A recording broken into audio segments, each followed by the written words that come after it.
Lakkidi Jawahar law college വിദ്യാർത്ഥി ഷഹീർ ഷൌക്കത്ത് അലിയെ മർദ്ദിച്ച കേസിൽ നെഹ്റു ഗ്രൂപ്പ് ചെയർമാൻ പി കൃഷ്ണദാസിന്റെ ജാമ്യാപേക്ഷ തള്ളി.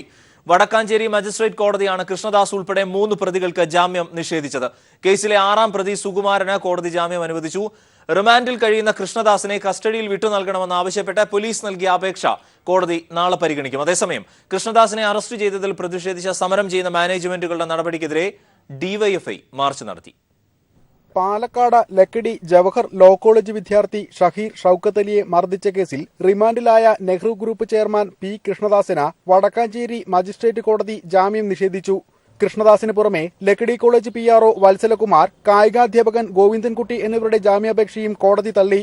അതേസമയം 6ാം പ്രതിയും കോളേജിന്റെ അഡ്മിനിസ്ട്രേഷൻ മാനേജരുമായ സുകുമാരന് ഉപാധികളോടെ ജാമ്യം അനുവദിച്ചു. പരാതി കെട്ടിച്ചമച്ചതാണെന്നും കൃഷ്ണദാസ് അടക്കമുള്ള പ്രതികളുടെ അറസ്റ്റ് മാധ്യമങ്ങളെയും പൊതുജനങ്ങളെയും തൃപ്തിപ്പെടുത്താനുള്ളതാണെന്നും ഇന്നലെ പ്രതിഭാഗം വാദിച്ചിരുന്നു. കസ്റ്റഡി നോട്ടീസിൽ ഇല്ലാത്ത ജാമ്യമില്ലാ വകുപ്പുകൾ പിന്നീട് എത്തിയത് സംശയകരമാണെന്നും പ്രതിഭാഗം ചൂണ്ടിക്കാട്ടി. എന്നാൽ കോളേജിനെതിരെ പരാതി നൽകിയ വിദ്യാർത്ഥിയെ ഉപദ്രവിക്കാനുള്ള ഗൂഢലക്ഷ്യത്തോടെയാണ് പ്രതികൾ പ്രവർത്തിച്ചതെന്ന് സർക്കാർ അഭിഭാഷകൻ ബോധിപ്പിച്ചിരുന്നു. അറസ്റ്റിന്റെ 2ാം ദിവസം ജാമ്യം നൽകുന്നത് അന്വേഷണത്തെ ബാധിക്കുമെന്നും കൂടുതൽ തെളിവ് ശേഖരിക്കാൻ കസ്റ്റഡിയിലെടുത്ത് ചോദ്യം ചെയ്യേണ്ടതുണ്ടെന്നും പ്രോസിക്യൂഷൻ അറിയിച്ചു. ഇക്കാര്യങ്ങൾ പരിഗണിച്ചാണ് കൃഷ്ണദാസിന്റെ ജാമ്യാപേക്ഷ തള്ളിയത്. കൃഷ്ണദാസിന്റെ അറസ്റ്റിൽ പ്രതിഷേധിച്ച് സ്വാശ്രയ കോളേജുകൾ അടച്ചിട്ട മാനേജ്മെന്റ് അസോസിയേഷനെതിരെ സംസ്ഥാന വ്യാപകമായി SFI മാർച്ച് നടത്തി. നെഹ്റു ഗ്രൂപ്പിന്റെ പാമ്പാടി ലക്കിടി ക്യാമ്പസുകളിൽ വിദ്യാർത്ഥികൾ പ്രതീകാത്മകമായി ക്ലാസ് നടത്തി. റിമാൻഡിൽ കഴിയുന്ന കൃഷ്ണദാസ് അടക്കമുള്ള പ്രതികളെ കസ്റ്റഡിയിൽ വിട്ടു നൽകണമെന്നാവശ്യപ്പെട്ട പോലീസ് വടക്കാഞ്ചേരി മജിസ്ട്രേറ്റ് കോടതിയിൽ അപേക്ഷ നൽകി. News bureau, Thrissur. നെഹ്റു ഗ്രൂപ്പിന്റെ കീഴിലുള്ള കോളേജുകളിൽ വിദ്യാർത്ഥി പീഡനം നടക്കുന്നതായി സർക്കാർ ഹൈക്കോടതിയിൽ. അനാവശ്യ പണപ്പിരിവ് നടത്തുന്നുവെന്നും ചോദ്യം ചെയ്യുന്നവരെ പീഡിപ്പിക്കുന്നുവെന്നും സർവകലാശാല നടത്തിയ അന്വേഷണത്തിൽ കണ്ടെത്തിയെന്ന് സർക്കാർ കോടതിയെ അറിയിച്ചു. പി കൃഷ്ണദാസിന്റെ ജാമ്യ ഹർജിയിൽ നാളെ ഹൈക്കോടതി വിധി പറയും. മതിയായ തെളിവുകൾ ലഭിച്ചതിനാലാണ് കൃഷ്ണദാസിനെതിരെ ജാമ്യമില്ലാ വകുപ്പുകൾ ചുമത്തിയത് എന്നും പ്രോസിക്യൂഷൻ ഹൈക്കോടതിയെ അറിയിച്ചു. പി കൃഷ്ണദാസിന്റെ ജാമ്യഹർജിയും PRO സഞ്ജിത് വിശ്വനാഥന്റെ മുൻകൂർ ജാമ്യഹർജിയുമാണ് ഹൈക്കോടതി പരിഗണിച്ചത്. 2 ഹർജികളിലും വിശദമായ വാദം നടന്നു. പ്രോസിക്യൂഷനു വേണ്ടി ഹാജരായ സ്റ്റേറ്റ് അറ്റോർണി സോഹൻ ജാമ്യാപേക്ഷയെ ശക്തമായി എതിർത്തു. പി കൃഷ്ണദാസിനെതിരെ ജാമ്യമില്ലാ വകുപ്പുകൾ ചുമത്തിയത് മതിയായ തെളിവുകൾ ലഭിച്ചതിനാലാണെന്ന് പോലീസ് കോടതിയെ അറിയിച്ചു. പ്രതികളുടെ ഫോൺ രേഖകളും പരാതിക്കാരനായ വിദ്യാർത്ഥിയെ സംഭവസ്ഥലത്തേക്ക് എത്തിച്ച ഓട്ടോറിക്ഷക്കാരന്റെ മൊഴിയും ഉൾപ്പെടെ ഒട്ടേറെ തെളിവുകൾ കൃഷ്ണദാസിനെതിരെയുണ്ട്. കേസന്വേഷണം പൂർത്തിയായിട്ടില്ലെന്നും ജാമ്യം നൽകിയാൽ സാക്ഷികളെ സ്വാധീനിക്കാനിടയുണ്ടെന്നും പ്രോസിക്യൂഷൻ വാദിച്ചു. FIRൽ ഇല്ലാത്ത ആരോപണങ്ങൾ ചൂണ്ടിക്കാട്ടിയാണ് പ്രതികളെ റിമാൻഡ് ചെയ്തതെന്ന് എതിർഭാഗം കോടതിയിൽ വാദിച്ചു. പരാതിക്കാരന്റെ മൊഴി പൂർണ്ണമായി FIRൽ ചേർക്കുന്നതിൽ വീഴ്ച സംഭവിച്ചതായി പ്രോസിക്യൂഷൻ കോടതിയിൽ പറഞ്ഞു. എന്നാൽ പരാതിക്കാരൻ ആദ്യം നൽകിയ മൊഴി പ്രകാരമാണ് കേസെടുത്തത്. ഇക്കാര്യത്തിൽ നിയമപരമായ ഒരു വീഴ്ചയും പോലീസിന് സംഭവിച്ചിട്ടില്ല. കൃഷ്ണദാസിനെ അറസ്റ്റ് ചെയ്ത മുതിർന്ന ഉദ്യോഗസ്ഥർ ഉൾപ്പെടെയുള്ളവർ കോടതിയിൽ ഹാജരായിരുന്നു. നെഹ്റു ഗ്രൂപ്പിന് കീഴിലുള്ള കോളേജുകളിൽ വിദ്യാർത്ഥി പീഡനം നടക്കുന്നതായി സർവകലാശാലയുടെ അന്വേഷണ റിപ്പോർട്ടുള്ളതായി പോലീസ് കോടതിയെ അറിയിച്ചു. അനാവശ്യമായി പണപ്പിരിവ് നടത്തുന്നതായും ഇതിനെ ചോദ്യം ചെയ്യുന്നവരെ പീഡിപ്പിക്കുന്നതായും ഉള്ള ഗുരുതര കണ്ടെത്തലുകളാണ് റിപ്പോർട്ടിലുള്ളത്. News bureau, Kochi. Lakkidi law college വിദ്യാർത്ഥി ഷഹീർ ഷൌക്കത്ത് അലിയെ മർദ്ദിച്ച കേസുമായി ബന്ധപ്പെട്ട് Thrissur rural SP N Vijayakumar Pazhayannur SIയോട് വിശദീകരണം തേടി. FIR തയ്യാറാക്കിയതിലെ വീഴ്ചയെക്കുറിച്ചാണ് റിപ്പോർട്ട് തേടിയത്. Nehru group chairman P Krishnadas അടക്കമുള്ളവരെ പ്രതിയാക്കി FIR തയ്യാറാക്കിയപ്പോൾ ജാമ്യം ലഭിക്കുന്ന 3 വകുപ്പുകൾ മാത്രമാണ് ചുമത്തിയിരുന്നത്. പരാതിക്കാരന്റെ മൊഴിയിൽ തന്നെ ജാമ്യമില്ലാത്ത വകുപ്പ് ചുമത്താനുള്ള തെളിവുണ്ടെന്നിരിക്കെ ജാമ്യമുള്ള വകുപ്പ് മാത്രം ചുമത്തിയത് വീഴ്ചയാണ് എന്നാണ് വിലയിരുത്തൽ. പഴയന്നൂരിലെ SI ജ്ഞാനശേഖരനാണ് FIR ഇട്ടത്. ജിഷ്ണു കേസിന്റെ ആദ്യഘട്ട അന്വേഷണം അട്ടിമറിച്ചതും ഇതേ ASI ആണ് എന്ന് ജിഷ്ണുവിന്റെ അമ്മ മുഖ്യമന്ത്രിക്ക് നൽകിയ പരാതിയിൽ ആരോപിക്കുന്നു. ജിഷ്ണുവിന്റെ അമ്മയ്ക്കെതിരെ ബാർ കൗൺസിൽ ഓഫ് ഇന്ത്യ നിയമ നടപടിക്ക്. ഹൈക്കോടതി ജസ്റ്റിസിന് എതിരെ അപകീർത്തികരമായ കേസ് കൊടുത്തതിനാണ് നിയമ നടപടിക്ക് ഒരുങ്ങുന്നത് എന്ന് ബാർ കൗൺസിൽ അംഗം TS അജിത്ത് ദില്ലിയിൽ പറഞ്ഞു. ഈ വാർത്ത റിപ്പോർട്ട് ചെയ്ത മാധ്യമങ്ങൾക്കെതിരെയും മാനനഷ്ടം ഉൾപ്പെടെ ഉള്ളവയ്ക്ക് പരാതി നൽകുമെന്നും ബാർ കൗൺസിൽ അറിയിച്ചു. നെഹ്റു കോളേജ് ചെയർമാൻ കൃഷ്ണദാസിന്റെ അറസ്റ്റിൽ പ്രതിഷേധിച്ച സ്വാശ്രയ മാനേജ്മെന്റുകൾ ഇന്ന് കോളേജുകൾ അടച്ചിട്ട് പ്രതിഷേധിച്ചു. എന്നാൽ ഒരു വിഭാഗം സമരത്തിൽ നിന്ന് വിട്ടുനിന്നു. അതേസമയം കൃഷ്ണദാസിന്റെ അറസ്റ്റ് ചെയ്തതിൽ പ്രതിഷേധിച്ച സംസ്ഥാനത്തെ സ്വാശ്രയ കോളേജുകൾ അടച്ചിട്ട നടപടിക്കെതിരെ DYFI കൊച്ചിയിൽ മാർച്ച് നടത്തി. കൃഷ്ണദാസിന്റെ കോലം കത്തിച്ചു. സ്വാശ്രയ മാനേജ്മെന്റുകളുടെ നടപടിയിൽ വ്യാപകമായ പ്രതിഷേധമാണ് സംസ്ഥാനത്താകമാനം സംഘടിപ്പിച്ചത്. മാനേജ്മെന്റുകൾ കോളേജുകൾ അടച്ചതിൽ പ്രതിഷേധിച്ച് ക്ലാസുകൾ എടുത്താണ് വിദ്യാർത്ഥികൾ സമരം നടത്തിയത്. ഒരു വിഭാഗം സ്വാശ്രയ മാനേജ്മെന്റുകൾ നടത്തുന്ന സമരം തെറ്റാണെന്ന് ഡോക്ടർ ഫസൽ ഗഫൂർ. MESന്റെ എല്ലാ സ്ഥാപനങ്ങളും ഇന്ന് തുറന്ന് പ്രവർത്തിക്കുന്നുണ്ട് എന്നും സമരപ്രഖ്യാപനം ചിലരുടെ ഏകപക്ഷീയമായ തീരുമാനമാണ് എന്നും ഫസൽ ഗഫൂർ പറഞ്ഞു. MESന്റെ സ്ഥാപനങ്ങൾ MES അടച്ചിട്ടില്ല, ക്ലോസ് ചെയ്തിട്ടില്ല, ഇന്ന് പ്രവർത്തിക്കുന്നുണ്ട്. ഞങ്ങളുടെ സ്ഥാപനങ്ങളൊക്കെ തുറന്ന് പ്രവർത്തിക്കുന്നുണ്ട്. ഞങ്ങൾക്കാണല്ലോ ഏറ്റവും അധികം സ്വയാശ്രയ സ്ഥാപനങ്ങൾ കേരളത്തിലുള്ളത് MESനാണ്. MESന് 28 കോളേജുകളുണ്ട്. 28 കോളേജുകൾ ഞങ്ങൾ അടച്ചിട്ടില്ലല്ലോ, ശരി, അത് തുറന്ന് തന്നെ പ്രവർത്തിക്കുന്നുണ്ട്. അപ്പൊ അത് ഒരു എൻ്റയർലി ഒരു ഡിഫറൻറ്റ് സിനാറിയോ ആണ് വന്നിരിക്കുന്നത്. കാരണം ആരോടും ചർച്ച ചെയ്യാതെ, ആരെ അറിയിക്കാതെ, ഇവരെ ആരോ ഏകപക്ഷീയമായി എടുത്തൊരു തീരുമാനമായിട്ടാണ് ഞാൻ കാണുന്നത്. ഇനി ആരൊക്കെ അടച്ചു ആരൊക്കെ തുറന്നു എന്നുള്ളത് നിങ്ങൾക്ക് പറയാൻ പറ്റുള്ളൂ. കണ്ണൂർ കരുണ മെഡിക്കൽ കോളേജുകളിലെ 180 MBBS സീറ്റുകളിലേക്കുള്ള പ്രവേശനം സുപ്രീം കോടതി റദ്ദാക്കി.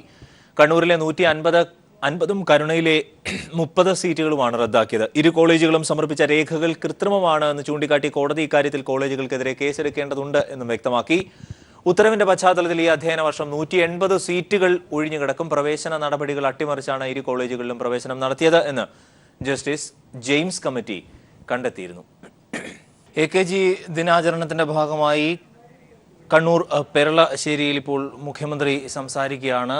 വാർത്തയുടെ സമഗ്രമായ വിവരങ്ങളുമായി ഞങ്ങളുടെ പ്രതിനിധി സണ്ണി ജോസഫ് ചേരുന്നു. സണ്ണി, എന്തൊക്കെയാണ് അദ്ദേഹം പറഞ്ഞത്? സണ്ണി, എന്തൊക്കെ കാര്യങ്ങളാണ് മുഖ്യമന്ത്രി പറഞ്ഞത്? മുഖ്യമന്ത്രി പറഞ്ഞത് കേന്ദ്ര സർക്കാർ പഴയ AKGയെ അനുസ്മരിച്ചുകൊണ്ടാണ് അദ്ദേഹം പ്രസംഗം ആരംഭിച്ചത്. AKGയുടെ 40ാം ചരമവാർഷിക ദിനമാണ്. അദ്ദേഹത്തിന്റെ ജന്മദേശമായ പെരളശ്ശേരിയിൽ ആയിരങ്ങൾ പങ്കെടുത്ത പൊതുയോഗത്തോടെ നടന്ന അനുസ്മരണ പരിപാടി കൂടി ഉദ്ഘാടനം ചെയ്തുകൊണ്ട് AKG പാർലമെന്റിൽ നടത്തിയിട്ടുള്ള പ്രവർത്തനം അക്കാലത്തെ നെഹ്റുവിന്റെയും തുടർന്ന് ഇന്ദിരാഗാന്ധിയുടെ ഒക്കെ കാലത്തുള്ള കേന്ദ്ര സർക്കാരിന്റെ പ്രവർത്തനത്തെ അനുസരിച്ചുകൊണ്ട് ആയിരുന്നു പിണറായിയുടെ പ്രസംഗം. പിന്നീട് അദ്ദേഹം ഇപ്പോൾ മോഡി സർക്കാർ RSSന്റെ പൂർണ്ണ നിയന്ത്രണത്തിലുള്ള കേന്ദ്ര ഭരണത്തിലെ അപകടകരമായ സ്ഥിതിയിലേക്ക് രാജ്യത്തെ എങ്ങോട്ട് നയിക്കുന്നു എന്നത് സംബന്ധിച്ചായിരുന്നു പിണറായിയുടെ പ്രസംഗം. രാജ്യത്തിന്റെ ഫെഡറൽ സംവിധാനം തന്നെ തകർക്കാനുള്ള നീക്കത്തിലാണ്. ആസൂത്രണ സംവിധാനം ഇതിനകം തന്നെ തകർത്ത് കളഞ്ഞു. സംസ്ഥാനങ്ങൾക്ക് ഉള്ള അവകാശങ്ങൾ പോലും നിഷേധിക്കുകയാണ്. കേരളത്തിന്റെ അരിയുടെ പ്രശ്നം, അതുപോലെ തന്നെ വരൾച്ചാ പ്രശ്നം സംബന്ധിച്ച് സർവകക്ഷി സംഘം പ്രധാനമന്ത്രിയെ കാണാൻ വേണ്ടിയിട്ടുള്ള അനുമതി ചോദിച്ചപ്പോൾ അത് നിഷേധിച്ചു. ഇന്ന് വരെ ഒരു കേന്ദ്ര സർക്കാരും ചെയ്യാത്ത നടപടിയാണ്. ഇതൊരു ഫാസിസ്റ്റ് സ്റ്റൈലിലേക്ക് ഗവൺമെന്റ് കേന്ദ്ര സർക്കാർ നീങ്ങുകയാണ്. അതുപോലെ തന്നെ മതനിരപേക്ഷതയ്ക്ക് വലിയ വെല്ലുവിളിയാണ് കേന്ദ്ര സർക്കാരിന്റെ പല നയങ്ങളും ഉയർത്തുന്നത്. ഈ നിലയിൽ രാജ്യം വല്ലാത്തൊരു അരക്ഷിതാവസ്ഥയിലേക്കും അപകടകരമായ സ്ഥിതിവിശേഷത്തിലേക്ക് നീങ്ങുകയാണെന്ന് പിണറായി തന്റെ ഉദ്ഘാടന പ്രസംഗത്തിൽ ചൂണ്ടിക്കാട്ടി. കേരളത്തില് ഇതിന് വ്യത്യസ്തമായ ഒരു ഗവൺമെന്റാണ് അധികാരത്തിലിരിക്കുന്നത്. LDF ജനങ്ങളോട് നൽകിയിട്ടുള്ള എല്ലാ വാഗ്ദാനങ്ങളും നടപ്പാക്കും. അതിനുള്ള പ്രാഥമിക പ്രവർത്തനങ്ങൾ ഇപ്പോഴത്തെ ബഡ്ജറ്റിൽ തുടങ്ങിവെച്ചിട്ടുണ്ട്. ആവശ്യമായ എത്ര പണം വേണമെങ്കിലും കണ്ടെത്താനുള്ള സംവിധാനവും സർക്കാർ ആലോചിച്ചിട്ടുണ്ട്. പ്രത്യേകിച്ച് പ്രകൃതി സംരക്ഷണം, അതുപോലെ ഹരിത കേരളം പദ്ധതി തുടങ്ങിയവ കേരളത്തിന്റെ സമഗ്രമായ വികസനത്തിനെ ലക്ഷ്യമിട്ടുകൊണ്ടുള്ളതാണ്. അതുപോലെ ആസൂത്രണത്തിന് സംസ്ഥാന സർക്കാർ മുൻതൂക്കം നൽകുന്നു. ജനകീയ ആസൂത്രണം കൂടുതൽ ശക്തിപ്പെടുത്തും. അതോടൊപ്പം തന്നെ വികസനത്തിന്റെ സകല മേഖലകളിലും. സണ്ണി ജോസഫാണ് വിവരങ്ങൾ നൽകിയത്. KPCC അധ്യക്ഷനെ തീരുമാനിക്കുന്നതിൽ തിരക്കിട്ട ചർച്ചകൾ. ഹൈക്കമാൻഡ് നിർദ്ദേശം അനുസരിച്ച് മുകുൾ വാസനിക് ഉമ്മൻചാണ്ടിയുമായി ഫോണിൽ സംസാരിച്ചു. അതേസമയം പ്രസിഡന്റ് ആകാനില്ല എന്ന് ഉമ്മൻചാണ്ടി അറിയിച്ചതായി രമേശ് ചെന്നിത്തല പറഞ്ഞു. 1.25 കോടി രൂപ ചെലവഴിച്ചിട്ടും നാട്ടുകാർക്ക് പ്രയോജനമില്ലാതെ ഒരു കുടിവെള്ള പദ്ധതി. കങ്ങഴ കൊറ്റൻചിറ കുന്നിൻ മുകളിൽ ആരംഭിച്ച പുതുവെട്ടിച്ചിറ കുടിവെള്ള പദ്ധതിയാണ് ഇന്നും അവഗണന നേരിടുന്നത്. 11 വർഷങ്ങൾക്ക് മുൻപ് നിർമ്മിച്ച പദ്ധതിയാണ് പാതി വഴിയിൽ നിലച്ചത്. കങ്ങഴ ഗ്രാമപഞ്ചായത്തിലെ 8 വാർഡുകളിൽ കുടിവെള്ളം വിതരണം ചെയ്യുന്നതിന് 2004 തുടങ്ങിയ പദ്ധതിയുടെ 2.5 ലക്ഷം ലിറ്റർ ശേഷിയുള്ള വാട്ടർ ടാങ്കാണിത്. വാട്ടർ അതോറിറ്റിയുടെ കുളത്തൂർ പമ്പിംഗ് സ്റ്റേഷനിൽ നിന്നും കുടിവെള്ളം മുണ്ടത്താനം ടാങ്കിൽ എത്തിച്ച ശേഷം അവിടെ നിന്നുമാണ് ഈ ടാങ്കിൽ എത്തിച്ച് വിതരണം ചെയ്യുകയായിരുന്നു പദ്ധതി ലക്ഷ്യം.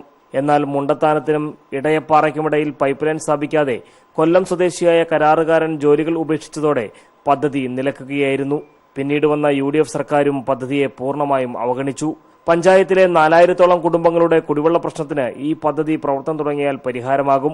കങ്ങഴ പഞ്ചായത്ത് പ്രസിഡന്റ് B പ്രദീപ്: ഈ ഒരു കുടിവെള്ള പദ്ധതി യാഥാർത്ഥ്യമാകുകയാണെങ്കിൽ വളരെ കങ്ങഴയിലെ സംബന്ധിച്ചിടത്തോളം എനിക്ക് തോന്നുന്നു 8 വാർഡിൽ 15 വാർഡിൽ 6 വാർഡ് പൂർണ്ണമായിട്ട് 2 വാർഡ് ഭാഗികമായിട്ട് അങ്ങനെ 8 വാർഡിലെ കുടിവെള്ള ക്ഷാമം പരിഹരിക്കാൻ സാധിക്കും. പക്ഷെ അത് 2004 തൊട്ട് ഇപ്പൊ 2017 ആയിട്ട് ഏകദേശം 13 വർഷത്തോളമായി ഇതിന്റെ പണികൾ ഒന്നും എത്താത്തൊരു സ്ഥിതിയിലാണ്. പദ്ധതിയുടെ ഭാഗമായി പഞ്ചായത്തിലെ 24 കേന്ദ്രങ്ങളിൽ സ്ഥാപിച്ചിരുന്ന പൊതു പൈപ്പുകളടക്കം ഇന്ന് തുരുമ്പെടുത്ത് നശിച്ചു. 2.5 ലക്ഷം ലിറ്റർ ശേഷിയുള്ള ടാങ്ക് കൊതുക് വളർത്തൽ കേന്ദ്രമായി. 30 ലക്ഷം രൂപ കൂടി അനുവദിച്ചാൽ മാത്രമേ ഇനി പദ്ധതി പൂർത്തീകരിക്കാനാകൂ. പുതുവെട്ടിപ്പാറ കുടിവെള്ള പദ്ധതി യാഥാർത്ഥ്യമാകുമെന്ന പ്രതീക്ഷയോടെ കാത്തിരിക്കുകയാണ് ഇവിടുത്തെ ജനങ്ങൾ. ഒരു വേഴാമ്പലിനെ പോലെ. ക്യാമറാമാൻ സാംജിത്തിനൊപ്പം കങ്ങഴയിൽ നിന്നും TP പ്രശാന്ത്. NDA സ്ഥാനാർത്ഥി N ശ്രീപ്രകാശ് നാമനിർദ്ദേശ പത്രിക സമർപ്പിച്ചു. BJP സംസ്ഥാന പ്രസിഡന്റ് കുമ്മനം രാജശേഖരൻ, ഘടകകക്ഷി നേതാക്കൾ എന്നിവർക്കൊപ്പം എത്തിയാണ് പത്രിക സമർപ്പിച്ചത്. ഇന്ത്യയുടെ മണ്ഡലം തെരഞ്ഞെടുപ്പ് കൺവെൻഷൻ കിഴക്കേത്തലയിൽ BJP ദേശീയ സെക്രട്ടറി H രാജ ഉദ്ഘാടനം ചെയ്തു.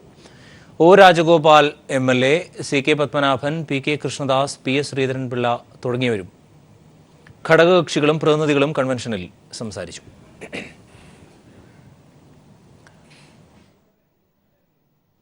ബാബറി മസ്ജിദ് പൊളിച്ച സംഭവത്തിൽ LK അദ്വാനി, മുരളി മനോഹർ ജോഷി, ഉമാഭാരതി തുടങ്ങി 13 പേരെ കുറ്റവിമുക്തരാക്കിയതിന് എതിരെയുള്ള അപ്പീലുകൾ പരിഗണിക്കുന്നത് സുപ്രീം കോടതി നാളത്തേക്ക് മാറ്റി.